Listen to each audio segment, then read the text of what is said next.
Что род хочет передать? Родовые ваши ангелы-хранители.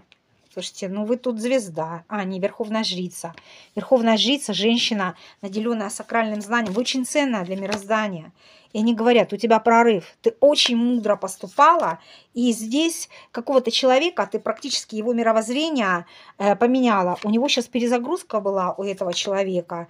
Он в отшельничестве, в одиночестве. А что за человек? Ну, слушайте, у вас с ним будет новое начало, высшие силы ведут его к вам. Для взаимодействия, для того, чтобы он был верный, преданный. Так что за человек? Слушайте, ну вы тут для него самая шикарная. Колесо фортуны, судьбоносный мужчина идет в вашу жизнь.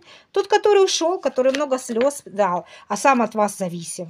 Зависим, потому что хотелось по своим правилам к вам проявляться, а вы сказали, так не пойдет. И этим, когда вы ему запретили такие какие-то вольности, он этим и открыл дороги в вашу любовь и в свою любовь.